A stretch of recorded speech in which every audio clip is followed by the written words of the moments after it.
കേവലം ഒരു വർഷത്തെ സാമ്പത്തിക കണക്കല്ല, പുതിയ ഭരണസമിതിയുടെ 5 വർഷത്തെ കാഴ്ചപ്പാടാണ് ബജറ്റിൽ ഉൾപ്പെടുത്തുകയെന്ന് തിരുവനന്തപുരം മേയർ വി രാജേഷ്. പുതിയ ഭരണസമിതിയുടെ ആദ്യ ബജറ്റിന് മുന്നോടിയായി ജനം ടിവിയോടും ഞങ്ങളുടെ പ്രിയപ്പെട്ട പ്രേക്ഷകരോടും പ്രതികരിക്കുകയായിരുന്നു മേയർ. സാമ്പത്തികമായി പിന്നാക്കം നിൽക്കുന്നവരെയും അടിസ്ഥാന ജനവിഭാഗങ്ങളെയും മുന്നിൽ കണ്ടുള്ള ബജറ്റാണിത്. പ്രധാനമന്ത്രിയുമായി ആശയവിനിമയം നടത്തിയ കാര്യങ്ങൾ ഉൾപ്പെടെ ബജറ്റിൽ പ്രതിഫലിക്കുമെന്നും മേയർ പ്രതികരിച്ചു. തിരുവനന്തപുരം നഗരസഭ NDA നേതൃത്വത്തിൽ ആദ്യത്തെ നഗരസഭാ ഭരണസമിതി അവതരിപ്പിക്കും. അതിൽ തീർച്ചയായിട്ടും കേന്ദ്ര ഗവൺമെൻറ്റിന് ബഹുമാനപ്പെട്ട നരേന്ദ്രമോദിജിയുടെ ഉൾപ്പെടെ നയങ്ങൾ പ്രതിഫലിക്കും. ഈ ബഡ്ജറ്റ് കേവലം ഒരു വർഷത്തെ ഒരു സാമ്പത്തിക ഒരു കണക്കല്ല അവതരിപ്പിക്കുന്നത്, മറിച്ച് 5 വർഷത്തെ ഈ ഭരണസമിതിയുടെ കാഴ്ചപ്പാട്. അതോടൊപ്പം തന്നെ നമ്മുടെ നഗരം തിരുവനന്തപുരം പട്ടണം ലോകത്തിൽ ഏത് സ്ഥാനത്ത് നിൽക്കണം, അതിന് എല്ലാ തരത്തിലുള്ള തിരുവനന്തപുരത്ത് ഇപ്പോൾ എല്ലാ തരത്തിലുള്ള ജനങ്ങളും ഒരു മിക്സ് ചെയ്ത് ജീവിക്കുന്ന ഒരു മേഖലയാണ്. അവിടെ അവർക്ക് എല്ലാവർക്കും അവരുടേതായ മേഖലകൾ അവരവർ അനുഭവിക്കുന്ന പ്രശ്നങ്ങളിലൊക്കെ തന്നെ ഞങ്ങളെക്കൊണ്ട് സാധിക്കുന്ന തരത്തിലുള്ള പരിഹാരം കാണുവാനുള്ള പരിശ്രമമാണ്. അതിൽ ഏറ്റവും കൂടുതൽ സാമ്പത്തികമായി പിന്നോക്കം നിൽക്കുന്നവരും അടിസ്ഥാന ജനവിഭാഗങ്ങളെ മുന്നിൽ കണ്ടുള്ള ബഡ്ജറ്റാണ്. തിരുവനന്തപുരം നഗരം വർഷങ്ങളായി നേരിടുന്ന പല പ്രശ്നങ്ങൾക്കും ബജറ്റിൽ പരിഹാരം ഉറപ്പെന്ന് ഡെപ്യൂട്ടി മേയർ ജി ആശാനാഥ്. ജനങ്ങൾ ആഗ്രഹിക്കുന്ന ബജറ്റായിരിക്കും. കൗൺസിലറായിരിക്കെ പല പ്രശ്നങ്ങളുമായി വരുന്ന അമ്മമാർ പലരും കരഞ്ഞുകൊണ്ട് ഇറങ്ങിപ്പോകുന്നത് ഞാൻ കണ്ടിട്ടുണ്ട്. അത്തരം ആളുകളുടെ കണ്ണീരൊപ്പുന്ന പ്രഖ്യാപനങ്ങൾ ബജറ്റിൽ ഉണ്ടാകുമെന്നും ആശാനാഥ് പ്രതികരിച്ചു. എല്ലാവരും പ്രതീക്ഷിക്കുന്ന ചിലവർ കാരണം ഇങ്ങനെയൊക്കെ ഈ ഒരു ബഡ്ജറ്റിൽ കൊണ്ടുവരാൻ സാധിക്കുമോ എന്ന തരത്തിലുള്ള കാര്യങ്ങളൊക്കെ തന്നെ നമ്മൾ കൊണ്ടുവന്നിട്ടുണ്ട്. കാരണം ഈ ഒരു ബഡ്ജറ്റോടുകൂടി തിരുവനന്തപുരം നഗരത്തിൽ ഒരുപാട് പ്രശ്നങ്ങളുണ്ടായിരുന്നു. ആ പ്രശ്നത്തിലൊക്കെ നല്ല പരിഹാരം ഉണ്ടാക്കുന്ന തരത്തിലുള്ള ഒരു ബഡ്ജറ്റ് തന്നെയായിരിക്കും. ഇതൊരു സർപ്രൈസ് ആയതുകൊണ്ടാണ് എനിക്ക് കൂടുതൽ വെളിപ്പെടുത്താൻ സാധിക്കാത്തത്. ഞാൻ പറഞ്ഞ പോലെ തന്നെ ജനങ്ങൾ ആഗ്രഹിക്കുന്ന ബഡ്ജറ്റ് തന്നെയായിരിക്കും എന്നുള്ള യാതൊരു സംശയമില്ല. കാരണം ഞങ്ങൾ കൗൺസിലറായിരുന്നപ്പോൾ, ഞാൻ 3ാമത്തെ ടേമാണ് കൗൺസിലറായിട്ടുള്ളത്, ആ സമയത്തൊക്കെ പല അമ്മമാരും പല ആവശ്യത്തിനായി കരഞ്ഞുകൊണ്ട് ഇറങ്ങി പോകുന്ന സാഹചര്യം കാണേണ്ടി വന്നിട്ടുള്ള ഒരാളാണ് ഞാൻ. ആ കരച്ചിലൊക്കെ തീർച്ചയായിട്ടും അതിലൊരു മറുപടി ആയിരിക്കും. അവർക്കൊരു പുഞ്ചിരി കൊടുക്കാൻ ഞങ്ങൾക്ക് സാധിക്കും. യെസ്, വീണ ചേരുകയാണ് വിശദാംശങ്ങൾ നൽകാനായി. വീണ, വളരെ പ്രധാനപ്പെട്ട വാക്കുകൾ, ഉള്ളിൽ നിന്ന് വരുന്ന വാക്കുകളാണ് ഡെപ്യൂട്ടി മേയർ പറഞ്ഞത്. ഞാൻ കൗൺസിലറായിരിക്കെ പല അമ്മമാരും കരഞ്ഞുകൊണ്ട് ഇറങ്ങിപ്പോകുന്നത്, കോർപ്പറേഷൻ്റെ പടിക്കെട്ടിൽ നിന്ന് ഇറങ്ങിപ്പോകുന്ന കാഴ്ച ഞാൻ കണ്ടിട്ടുണ്ട്. അതിനൊക്കെ ഒരു പരിഹാരം ഉണ്ടാക്കണം. അതിനുതകുന്ന ചില പ്രഖ്യാപനങ്ങൾ, ചില സർപ്രൈസുകൾ ഉണ്ടാകുമെന്നതാണ്. എങ്ങനെ പ്രതീക്ഷിക്കാം? എത്രത്തോളം വലിയ പ്രതീക്ഷയിലാണ് അനന്തപുരി?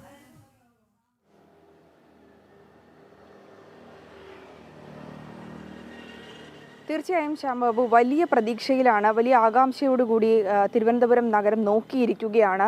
BJP ചരിത്ര വിജയം കുറിച്ചുകൊണ്ട് തിരുവനന്തപുരം നഗരസഭയിൽ ഭരണത്തിലേറി. അപ്പോൾ ഒരു വർഷത്തെ ബഡ്ജറ്റ് അല്ല, ഈ ഒരു വികസന കാഴ്ചപ്പാട്. അടുത്ത 5 വർഷം അനന്തപുരിക്ക് എന്താണ് വേണ്ടത്, അനന്തപുരിയുടെ വികസനത്തിനും അനന്തപുരിയുടെ മാറ്റത്തിനും എന്താണ് വേണ്ടതെന്നുള്ള കൃത്യമായ കാഴ്ചപ്പാട് ഭരണസമിതിക്കുണ്ട് എന്നുള്ളത് വ്യക്തമാണ്. അത് പലപ്പോഴും മേയറും ഡെപ്യൂട്ടി മേയറും ഒക്കെ നമ്മളോട് വെളിപ്പെടുത്തിയതുമാണ്. അതിൻ്റെ ഒരു കൃത്യമായിട്ടുള്ള ഒരു പ്ലാൻ, മാസ്റ്റർ പ്ലാൻ തന്നെയായിരിക്കും ഇന്ന് ബഡ്ജറ്റ് അവതരിപ്പിക്കുക എന്നുള്ളത് വ്യക്തമാണ്. ആ വാക്കുകൾ തന്നെയാണ്, അത്തരത്തിലുള്ള കാര്യങ്ങൾ തന്നെയാണ് മേയറുടെ വാക്കുകളിൽ നിന്നും ഡെപ്യൂട്ടി മേയറുടെ വാക്കുകളിൽ നിന്നും വ്യക്തമായിരിക്കുന്നത്.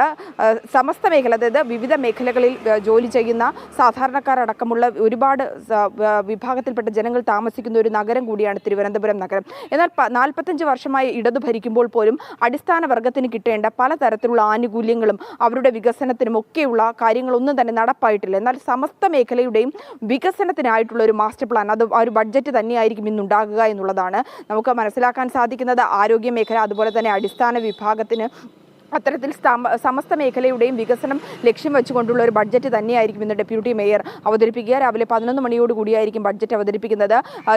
ഇതിന് മുന്നോടിയായി തന്നെ, അതായത് നഗരസഭയിൽ അധികാരത്തിലേറിയതിന് തൊട്ട് ദിവസങ്ങൾക്ക് ശേഷം തന്നെ ഈ പ്രധാനമന്ത്രിയുമായി നഗരസഭയിലെ പ്രതിനിധികൾ, അതായത് കൗൺസിലർമാരും മേയറും ഉൾപ്പെടെയുള്ളവർ ചർച്ച നടത്തിയിരുന്നു. മേയറുടെ ഇക്കാര്യങ്ങളൊക്കെ ചർച്ച ചെയ്ത്, അതായത് പ്രധാനമന്ത്രി നരേന്ദ്രമോദി മുന്നോട്ട് വച്ച ആശയങ്ങൾ കൂടി ഈ ഒരു ബഡ്ജറ്റിൽ പ്രതിഫലിക്കുമെന്നുള്ള കാര്യം കൂടി ഉറപ്പാണ്.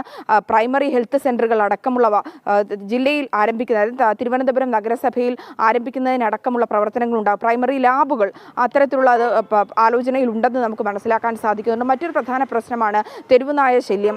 ആ പ്രശ്നം രൂക്ഷമായിരിക്കുമ്പോൾ പോലും നഗരസഭയുടെ കൃത്യമായ ഒരു ഇടപെടൽ കൊണ്ട് ഷെൽട്ടർ ഹോമുകളൊക്കെ സ്ഥാപിച്ചുകൊണ്ട് ഈ തെരുവുനായകളെ സംരക്ഷിക്കുന്ന തരത്തിലുള്ള പ്രവർത്തനങ്ങളൊക്കെ ആരംഭിച്ചിട്ടുണ്ട്. അത് വിപുലപ്പെടുത്തുന്നതിനുള്ള പദ്ധതി എന്തായാലും ബഡ്ജറ്റിൽ ഉണ്ടാകുമെന്നാണ് പ്രതീക്ഷിക്കുന്നത്. അത്തരത്തിൽ ഈ തെരുവുനായയുടെ ശല്യമില്ലാത്ത സുരക്ഷിതമായ ഒരു നഗരമാക്കി തിരുവനന്തപുരം തിരുവനന്തപുരത്തെ മാറ്റുന്നതിനുള്ള ഒരു പദ്ധതി തന്നെ ഉണ്ടാകും. മാത്രമല്ല ഈ തെരുവുകളിലൊക്കെ ഉറങ്ങുന്ന ഒരുപാട് പേരുണ്ട്. അതുപോലെ തന്നെ ഒരു നേരത്തെ ഭക്ഷണത്തിനായി കഷ്ടപ്പെടുന്ന ഒരുപാട് പേരുണ്ട്. അത്തരത്തിൽ തന്നെ അന്നം പദ്ധതി, അതുമായി ബന്ധപ്പെട്ട ഭക്ഷണവുമായി ബന്ധപ്പെട്ട ഒരു പദ്ധതി ആവിഷ്കരിക്കുവാനുള്ള സാധ്യതയുണ്ട്. കാരണം മേയറുടെ വാക്കുകളിൽ നിന്നുണ്ട് സാധാരണ ജനങ്ങൾ, അടിസ്ഥാന വർഗത്തിൽപ്പെട്ട സാധാരണ ജനങ്ങൾ ഒരുപാട് പേരുള്ളൊരു നഗരസഭയാണ് തിരുവനന്തപുരം. അവരൊക്കെ രണ്ടറ്റവും കൂട്ടിമുട്ടിക്കുവാൻ കഷ്ടപ്പെടുന്ന ഒരുപാട് പേരുണ്ട്. അപ്പോൾ അവരെയൊക്കെ കൈപിടിച്ച് ഉയർത്തുന്നതിനുള്ള കൃത്യമായിട്ടുള്ളൊരു പ്ലാൻ, കൃത്യമായിട്ടുള്ളൊരു പദ്ധതി ബഡ്ജറ്റിൽ ഉണ്ടാകുമെന്നാണ് നമുക്ക് മനസ്സിലാക്കാൻ സാധിക്കുന്നത്. അതുപോലെ തന്നെയാണ് വെള്ളക്കെട്ട് എന്നുള്ളത് പ്രധാനപ്പെട്ട ഒരു വിഷയമാണ്.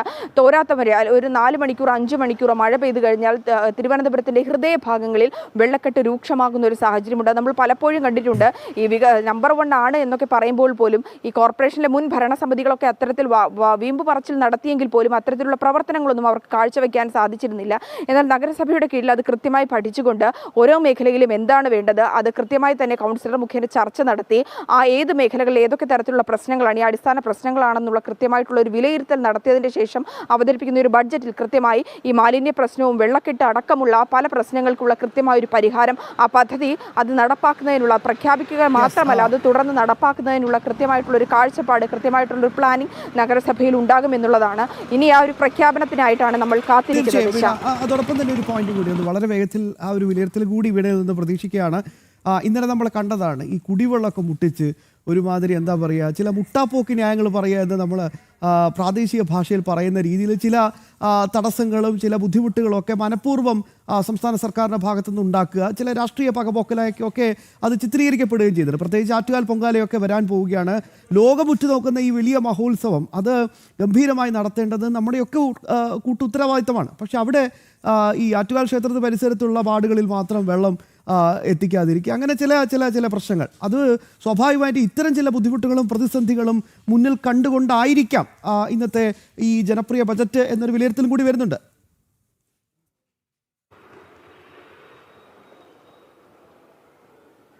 തീർച്ചയായും അത് തന്നെയാണ്. ഇപ്പോൾ പല മേഖലകളിലും കുടിവെള്ള പ്രശ്നം രൂക്ഷമാണെന്നുള്ള പരാതി ഉയരുന്നു. കഴിഞ്ഞ ദിവസമൊക്കെ ഈ ആറ്റുകാൽ ക്ഷേത്രത്തിൻ്റെ പരിസരത്തുള്ള വാർഡുകളിൽ ഇത്തരത്തിലുള്ള പ്രശ്നം നിലനിൽക്കുന്നത് നമ്മൾ കണ്ടതാണ്. പക്ഷേ കോർപ്പറേഷൻ്റെ ശ്രദ്ധയിൽ അത് പെട്ടിട്ടുണ്ട്. ഒരു രാഷ്ട്രീയ പകപോകൽ അല്ലെങ്കിൽ രാഷ്ട്രീയ ലക്ഷ്യങ്ങൾ വെച്ചുകൊണ്ടുള്ള ഇത്തരം പ്രവർത്തനങ്ങൾ നടക്കുമ്പോൾ പോലും അത് ജനങ്ങളെ ബുദ്ധിമുട്ടിക്കുന്ന തരത്തിലേക്ക് പോകുന്ന ഒരു സാഹചര്യമുണ്ട്. അത് ആ ജനങ്ങളെ ബുദ്ധിമുട്ടിക്കാതെ ജനങ്ങൾക്ക് ഗുണപ്രദമാകുന്ന അവരുടെ ആവശ്യങ്ങൾ നടന്നു പോകുവാനുള്ള എല്ലാ നടപടിക്രമങ്ങളും കോർപ്പറേഷൻ്റെ ഭാഗത്തുനിന്ന് ഉണ്ടാകുമെന്നാണ് നമുക്ക് മനസ്സിലാക്കാൻ സാധിക്കുന്നത്. ഈ കുടിവെള്ള പ്രശ്നം പരിഹരിക്കുന്നതിനുള്ള കൃത്യമായിട്ടൊരു പദ്ധതി ഉണ്ടാകുമെന്നുള്ളതും ഉറപ്പാണ്. അതുമായി ബന്ധപ്പെട്ടുള്ള ചർച്ചകൾ അത് കോർപ്പറേഷൻ ആരംഭിച്ചു എന്നുള്ളതാണ്. ഈ ഒരു ബഡ്ജറ്റ് പ്രഖ്യാപനത്തിൽ ഈ കുടിവെള്ളം പ്രശ്നം പരിഹരിക്കുന്നതിനുള്ളൊരു പദ്ധതി ഉണ്ടാകും, അത് പ്രാവർത്തികമാക്കുകയും ചെയ്യുമെന്നാണ് മനസ്സിലാക്കാൻ സാധിക്കുന്നത്.